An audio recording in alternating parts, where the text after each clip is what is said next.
클랩 구자욱 대표님께서 성과관리 정확도 및 생산성 향상을 위한 AI 적용 사례라는 주제로 발표를 해주시겠는데요. 여러분, 구자욱 대표님 박수로 모시겠습니다. 박수 부탁드립니다. 네, 안녕하세요. 방금 소개받은 디웨일에서 지금 클랩이라는 HR 성과관리 서비스를 전담하고 있는 대표 구자욱입니다. 오늘 저희가 실제로 현장의 엔터프라이즈급들, 그러니까 뭐 한 500명에서 1000명 이상 기업 고객들한테 적용하고 있는 성과 관리를 AI로 어떻게 생산성을 더 올리고 있는지에 대해 좀 설명을 드리고자 하고요. 네, 우선 저희 간단하게 설명을 드리면 저희는 이제 한 중견기업들 대상으로 성과관리 사스를 제공하는 기업입니다. 그래서 보통 성과관리라고 하면 목표 관리, 성과 평가, 그리고 그 뒤에 따라오는 뭐 보상이라던가 그런 부분을 같이 저희가 토탈리 관리할 수 있는 그런 사스라고 보시면 되고요. 네, 그래서 저희가 지금 보고 있는 HR 트렌드나 이제 성과 관리나 HR 영역에 인공지능이 어떻게 작용하고 있는지에 대해서 좀 말씀을 드리려고 해요. 앞선 시간에 정말 좋은 연사분들 많이 계셔서 전반적인 HR 트렌드에 대해서 좀 말씀을 많이 해주신 것 같은데요. 저희는 그것보다 좀 더 어떻게 실제로 적용하는지 이제 서비스를 하는 회사다 보니까 그런 사례를 좀 더 뾰족하게 말씀드릴 수 있을 것 같습니다. 우선 전반적인 HR 트렌드에서 AI 쪽만 좀 말씀을 드리면요. 지금 보시는 것처럼 이제 AI, HR 영역만 연평균 한 35%씩 성장을 하고 있어요. 그래서 굉장히 빠르게 성장하고 있고, 요거는 이제 가트너에서 발표한 자료인데 전체 직업의 한 80% 정도가 실제 채용 담당자나 HR 담당자들이 AI에 의해서 이제 영향을 받게 될 거다. 뭐 이미 다 너무 많이 기사를 보셔서 다 아시는 내용일 거라고 생각을 합니다. 그리고 AI가 조직의 통찰력에 기여할 것이다 라는 부분도 굉장히 많은 분들이 이 HR 담당자들이 그렇게 생각을 하고 있죠. 그러면서 또 하나 굉장히 중요하게 생각하는 트렌드는 결국 생산성인데요. 이 생산성을 뭐 머서나 딜로이트나 AI HR이나 다 보더라도 AI보다 정말 더 중요하게 바라보는 것 중에 하나는 생산성이에요. 어떻게 하면 생산성을 올릴 거냐. 그래서 왜 이렇게 생산성을 좀 중요하게 보냐면은 2024년도 기준으로 이제 코로나가 종식이 됐죠. 근데 코로나 때 유럽 쪽 같은 경우는 생산성이 다 하락했습니다. 왜냐하면 비대면 근무가 나오고 재택을 하게 되면서 생산성들이 다 굉장히 많이 하락을 했는데 그런 부분을 이제 이런 생성형 AI 같은 트렌드들이 오면서 어떻게 더 끌어올릴 거냐에 대한 화두가 많이 일어나고 있다. 이렇게 보시면 좋을 것 같아요. 그와 동시에 사실 성과 관리에 대한 관심도는 이제까지 그 어떤 사례보다 급속도로 증가를 하고 있어요. 여기 좀 글자가 작아서 안 보이실 수 있는데 맨 이쪽 끝이 2020년도고 여기가 2023년도 말입니다. 그래서 2024년도로 넘어오고 있는데요. 이게 이제 성과관리, 인사평가 시스템에 대한 검색도 추이예요. 그래서 지금 보면 앞서 있었던 부분들이 뭐 코로나 종식되고 조금씩 올라갔다 다시 내려오고 있지만 작년도 같은 경우는 거의 말도 안 되는 수준으로 급격하게 올라가는 걸 보실 수가 있을 거예요. 그래서 왜 이런 일들이 계속적으로 벌어지냐 보면 결국은 이런 성과 관리에 대한 불만족스러운 것들이 계속 나오기 때문입니다. 여기 계신 분들이 다 HR 쪽에 아마 종사하고 계신다면 비슷한 경험을 하시거나 비슷한 내용을 보신 적이 분명히 있으실 거라고 생각합니다. 그래서 직장인 한 10명 중에 7명은 이쪽에 보시는 것처럼 인사평가 결과에 결국은 불만족을 하고 있고요. 왜 불만족하냐? 평가 제도가 허술하고 미흡하다. 그리고 인맥 위주의 주관적인 평가다.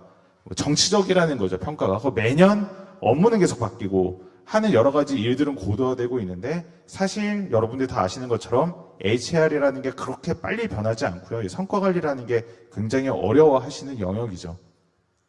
그리고 또 이제 직장인들이 보는 최악의 인사평가 유형은 뭐냐? 네, 내 사람 챙기기 시기에 뭔가 줄 세우기 운영이라든가 아니면 내 밥그릇 챙기형, 뭐 성과보다는 감정이 우선시한다든가 아마 이런 것들을 굉장히 많이 보실 수 있을 거예요. 그런데 이제 이런 것들이 사실 옛날에 없었냐? 옛날에도 있었죠. 옛날에도 있었는데 왜 지금도 이슈가 되냐? 그리고 왜 성과 평가나 이런 것들을 더 성과 관리를 생산성 있게 하는 데 관심을 가지냐? 말씀을 드리면 이제 우리가 소위 말하는 계속 말하는 MZ라는 세대가 전체 노동 계층의 50%를 넘어섰어요. 불과 한 2, 3년 전으로. 그러니까 예전에는 이런 것들이 다 있었죠. 이제 좀 여기 연차가 계신 분들, 리더급 분들은 사실 뭐 옛날엔 안 그랬나 생각하실 수 있지만 이제 세대가 전체 노동 계층의 50% 넘어가면서부터 이런 것들이 수면 위로 올라가기 시작하는 거죠. 예전에는 좀 더 이런 것들을 이제 직원들이 견디고 참고 뭐 그냥 당연한 거지 생각했다면 이제는 이런 것들을 좀 더 바꾸는 그런 세대가 되어 온 거죠. 그러면 이걸 공정성 있게 못하냐 했을 때 사실 공정성 있게 할 수 있습니다. 이미 아마 또 계신 분들도 다 방법을 알고 계실 거예요. 예를 들어서 뭐 이걸 하기 위해서 동료 평가를 더 많이 한다. 단순히 1차 평가자나 팀장이 단순히 평가하는 게 아니라 동료 평가를 한다든가 아니면 하향 평가를 더 여러 번 한다든가 아니면 목표 기반의 정량적인 평가를 한다든가 그 뒤에 평가 캘리브레이션 한다든가. 그런데 다 문제가 있습니다. 한 기업당 저희가 보통 데이터적으로 보면요. 50명당 성과 관리 담당자가 1명 정도씩 계신 걸로 보여요. 네. 그러니까 뭐 인사 채용도 같이 하실 수 있지만 인사 담당자가 보통 한 50명에서 70명 사이로 한 분 정도 계시거든요. 저희 고객들 대상으로 보면. 그러면 보통 뭐 100명 기업이다 그러면 한 1.2명에서 1.5명 정도가 인사 담당자로 이런 성과 관리를 하실 수 있을 텐데 동료 평가할 때 동료 평가 매칭 누가 하고 이거 어떻게 인기 투표에서 벗어나게 하고 하향 평가할 때 하향 평가 팀마다 평가 기준 어떻게 다 다르게 하고 요새는 보면 공정성 있게 한다고 해서 뭐 개발팀, 물류, 마케팅, 뭐 경영 스태프들 평가 문항이나 평가 방식을 다 다르게 하거든요. 그거를 어떻게 한두 명에서 다 처리할 것인가? 목표 관리에 대해서 목표 달성도 어떻게 반영하고 뭐 주기적인 피드백과 체크인 처리 어떻게 할 거며 평가 캘리브레이션 이거 어떻게 공정하게 가져갈 건가에 대한 엄청난 고민이 있어요. 그러니까 앞에 말씀드렸던 트렌드는 다 알겠다. 그리고 생산성이 중요한 것도 알겠다. 그런데 공정성을 가져가려면 해야 될 일들이 과거보다 훨씬 더 많이 불어나는데 이거를 한두 명의 인사 담당자가 처리하는 데는 굉장히 생산성이 떨어지는 일들이라서 고민이 발생을 하는 거죠. 그래서 저희가 좀 말씀드리고 싶은 거는 이런 것들을 저희가 중견이나 대기업들 대상으로 어떻게 하고 있는지 어떤 아이디어들을 가지고 있는지 오늘 좀 설명을 드리는 그런 시간을 가지려고 합니다. 우선 저희가 좀 가지고 있는 특징은요. SaaS라고 하면 보통 좀 맞춤형 제공이 안 된다고 생각을 하시잖아요. 커스터마이즈가 안 된다고 생각하시는데 저희는 중견기업들 대상으로 이런 서비스 제공하다 보니까 기능 모듈들이 다 블럭 단위로 구성이 되어 있어요. 그래서 기업들이 좀 AI 서비스를 많이 원한다. 그러면 이런 AI 모듈을 집어넣고 거기에 맞춰서 그 기업의 프로세스에 대해서 좀 공급을 하고 있는데요. 최근에 좀 급증하고 있는 쪽이 요 오른쪽에 대한 부분입니다. 뭐 AI 통해서 평가를 더 어떻게 생산성 있게 하고 정확도 있게 하고 좀 더 공정성 있게 할 건가 여기에 대해서 많이 관심들을 가지고 계세요. 그래서 근데 우선은 꼭 저희 서비스를 사용하지 않으시더라도 이제 회사에서 이러한 AI 서비스를 적용하시려면 저는 가장 중요하다고 말씀드리는 게요. HR 데이터만으로는 사실 그게 불가능하다고 저희는 봐요. 그러니까 공정성을 가져가고 좀 더 적합성을 가져가고 하려면 사실 기업을 두고 싸고 있는 여러 가지 서비스들이 있습니다. 뭐 그게 그룹웨어가 될 수도 있고요. 메신저가 될 수도 있고요. 그 외에 뭐 태스크 매니지먼트가 될 수도 있고요. 그런 서비스라고 HR이 결합을 해야 훨씬 유의미한 정보를 가져올 수 있다는 걸 저희는 지속적으로 확인을 하고 있어요. 그래서 그를 통해서 뭐 평가 밸런싱을 한다던가 동료 평가의 매칭자를 자동화한다든가 아니면 평가 의견을 AI가 자동화한다든가 아니면 임팩트 있었던 과거의 뭐 업무를 제안한다던가 이런 것들을 저희가 모듈로 하고 있고요. 좀 적용 사례를 말씀을 드리면요. 여기는 한 1000명 정도 되는 항공사입니다. 그래서 여기 같은 경우는 항공이 한번 이륙하고 이제 착륙을 할 때마다 그 항물 내 객실 승무원들 있죠. 이 승무원들을 대상으로 하향 평가 및 동료 평가를 진행을 했어요. 근데 진행을 하는 방식이 굉장히 이제 서베이를 생성해가지고 그때마다 진행을 하려다 보니까 평가 내용도 너무 많고 누구하고 어떻게 평가해야 되는지도 어렵고 그거를 인사팀이 다 일일이 아까 말씀드린 것처럼 동료 평가가 많으면 그 데이터가 많으면 공정하죠. 근데 그거를 인사팀이 다 팔로우 한다는 게 사실상 굉장히 불가능했어요. 그래서 저희가 같이 협업을 해서 진행한 거는 이제 PDC 시스템이라는 이런 예약 스케줄링 항공 관련 서비스가 있습니다. 여기 서비스와 저희 성과 관리를 연동해서 실제로 항공 서비스가 한번 제공될 때마다 같이 탑승한 승무원들의 정보 베이스로 이제 동료 평가를 진행을 하도록 자동화 시켰어요. 근데 그것도 그냥 시키는 게 아니라 어떤 사람하고는 자주 승무원들이 이착륙을 할 수도 있고요. 어떤 사람하고는 사실 많이 이착륙을 안 할 수도 있죠. 그러면 그런 부분을 이제 통계적 관점에서 밸런싱을 해서 골고루 이런 동료 평가가 밸런스돼서 매칭될 수 있도록 제공을 했고요. 그걸 통해서 사용 정보 매칭하고 좀 평가가 한번 이착륙 있을 때마다 계속적으로 누적이 되겠죠. 그 누적된 거를 다시 인공지능이 좀 분석을 해서 균등하게 캘리브레이션 통한 평가 등급이 나올 수 있도록 같이 제공한 부분이에요. 그래서 사실 여기에는 이제 평가에 들어갔던 거의 리소스를 80-90% 줄였습니다. 기존에 다 HR팀을 다 관리하고 한두 명이 하는 게 거의 불가능했던 걸 저희가 많이 줄일 수 있었고요. 그래서 여기도 보시면 이런 HR 자체의 데이터만으로는 굉장히 결론적인 데이터예요. 이 사람이 등급이 A다, 특정 영역에서 5점이다라는 거는 굉장히 결론적인 데이터고, 그 앞단의 과정을 만드는 수많은 데이터 시스템들하고 서비스 연동이 반드시 필요하다라고 좀 반복적으로 말씀을 드리고 싶어요. 그리고 여기는 한 6,000명 정도 되는 이제 제조 회사고요. 여기 같은 경우는 이제 사람들이 너무 많다 보니까 과거에는 앞에 말씀드렸던 거 그냥 1, 2차 평가만 딱 진행을 했었어요. 그런데 훨씬 더 좀 객관화하기 위해서 사내에 있었던 프로젝트 관리 시스템이 있습니다. 프로젝트 매니지먼트 시스템에서 실제 진행하고 있는 과제라든가 태스크 정보 받고 동료 평가를 진행할 때 그 과제 협업자 정보를 기반으로 AI가 자동으로 매칭을 해줬어요. 그러니까 기존에는 직원이 자기가 매칭 정보를 넣으면 친한 사람을 넣죠. 네, 그러다 보니까 그냥 인기 투표가 돼버리고요. 그리고 팀장단에서 넣다 보니까 협업 정도를 몰라요. 어느 정도 협업했는지. 그래서 저희는 프로젝트 매니저 시스템하고 여기서 사용하는 그룹웨어의 이제 업무 협업 정보 가져와서 AI가 분석을 해서 매칭을 시켜서 이 평가 프로세스를 1년에 2-3번 정도 진행하시는데 이 매칭에 들어가는 시간이 거의 한 3주에서 한 달이 들어갔었어요. HR팀만 들어간 게 아니라 팀장급이나 임직원까지 넣었다 뺐다, 결제 올렸다 취소했다. 그거를 거의 90% 정도 저희가 줄여 부분이 있고요.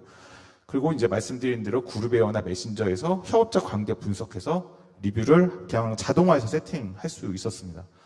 그리고 이제 평가에 대해서 자기 평가 의견 내고 1차 평가자가 1차 평가를 하죠. 근데 저희가 PMS에서 실제 임팩트 있었던 업무를 분석하는 밸런싱 모듈이 있어요. 그걸 통해서 이제 연말이 되면 자기가 어떤 업무 열심히 했는지 찾는 게 굉장히 어려울 텐데 그런 것들 자동화하고, 평가할 때도 이 사람들이 작성한 업무 내역서 기반으로 평가 초안, 팀장들이 좀 빨리 할 수 있게 잡아주고 해서 그런 부분을 생산성을 저희가 굉장히 높였던 그런 사례가 있습니다. 네. 그래서 이제 이런 AI를 좀 적용하기 위해서 저희가 이제 만약에 회사에 이런 것들을 자동화하고 싶다라고 하신다면 사실 AI 되게 좋죠. 앞에서 많은 분들이 트렌드를 말씀해 주셨을 건데 저희는 먼저 좀 중요한 거는 프로세스와 DT화가 더 훨씬 중요하다라고 말씀을 드리고 싶어요. 그러니까 결국 데이터가 있어야 생산성이 올라가는 거거든요. 그래서 많은 기업들이 보통 성과 관리를 할 때 뭔가 메일, 메신저, 엑셀, 서베이 도구 보통 한 4-5개를 많이 사용하세요. 그래서 그거를 저희는 좀 하나의 데이터 흐름을 볼 수 있는 시스템을 도입하시기를 많이 이제 공고를 드리고요. 그런 시스템을 저희 아니라도 찾아보면 있을 수도 있으니까 전반적으로 목표부터 평가까지 하나의 데이터 흐름이 있으면 그걸 먼저 정비된 다음에 다시 생산성을 인공지능을 통해서 훨씬 더 낮출 수 있다. 훨씬 더 줄이고 효율적으로 갈 수 있다라는 거를 좀 말씀을 드립니다. 그리고 이 DT화를 하실 때 가장 중요한 것 중에 하나는 사용성이에요. 유저 사용성. 그러니까 무슨 얘기냐면은 실제적으로 많은 회사에서 HR 시스템 만들지만 그 HR 시스템에 보통 연에 한 번 들어오거나 2번 들어와요. 임직원들이. 그러니까 데이터가 쌓이지가 않는 거죠. 그래서 저희가 이런 것들을 좀 여러 가지 테스트를 했을 때 굉장히 의미 있었던 결과는 사용성 부분인데요. 예를 들어서 저희 같은 경우는 목표에 대한 체크인이나 그런 걸 다 메신저에 박아요. 그래서 그 기업이 사용하는 메신저에 지금 진행해야 될 업무나 목표를 뭐 연말에만 체크하는 게 아니라 연중에 체크가 필요하다. 그럼 매주 당신의 목표로 이런 식으로 체크하라는 거를 별도 시스템 들어가서 입력하는 게 아니라 그냥 메신저에서 UX나 사용성이나 접근성이 굉장히 높여버리는 거죠. 그렇게 했을 경우에는 훨씬 더 인공지능이 분석할 데이터가 2배 이상 증가하는 걸 보실 수가 있을 거라고 저는 자신 있게 말씀을 드리고요. 그리고 뭔가 앞에도 이제 원어원에 대해서 다른 강생원 분들께서 굉장히 중요하게 말씀을 해주셨는데 그런 부분도 캘린더 서비스라든가 메신저하고 연동을 해서 원어원을 그냥 메신저에서 그런 기록들을 빠르게 처리할 수 있도록 하면 실제로 분석하실 데이터가 훨씬 많이 생길 겁니다. 그리고 이제 실제 성과평가에 반영할 때도 그런 원어원에서 나왔던 원어원 미팅 기록이라든가 미팅 노트도 저희는 계속적으로 이제 반영을 하고 있고요. 네.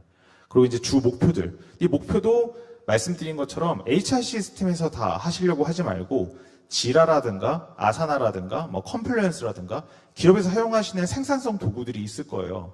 거기에서 데이터를 가져올 생각을 해야지 아무리 뭐 이미 더 아시겠지만 인사 담당자가 자 월 말이니까요 인사 KPI 업데이트 하세요 그러면 절대 업데이트 안 해요. 네. 그래서 이거를 모든 걸 다 인사가 사용하는 시스템을 사용하면 좋겠지만 저희가 권장드리는 거는 여기서는 최종 꼴만 보시고 기존에 사용한 그 부서, 그 팀이 잘 사용하는 생산성 도구와 결합을 하라고 많이 저희가 말씀을 드립니다. 네.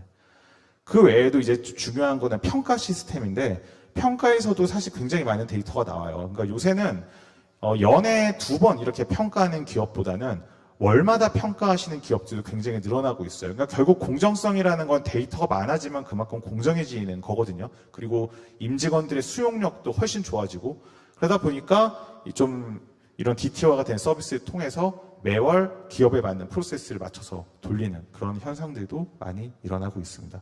그 다음에 캘리브레이션 이제 자동화해서 진행을 하고요. 그래서 전반적으로 오늘 저희가 보통 이게 한 40분 정도 분량인데 20분 정도 오늘 저희한테 좀 주어져서 좀 딥하게 말씀드리기보다는 사례 위주로 이렇게 중견기업에서는 많이 하고 있다라고 말씀을 드리고요. 그 결과로 이제 보통은 레포트화가 정말 중요하죠. 그래서 그런 중견기업이나 대기업에서도 저희가 이제 6,7천 명 되는 임직원들하고 같이 나온 데이터를 기반으로 어떤 인사이트를 제공할 건가, 인사 담당자. 그래서 이런 레포트를 커스터마이즈해서 제공을 하고 있습니다. 네.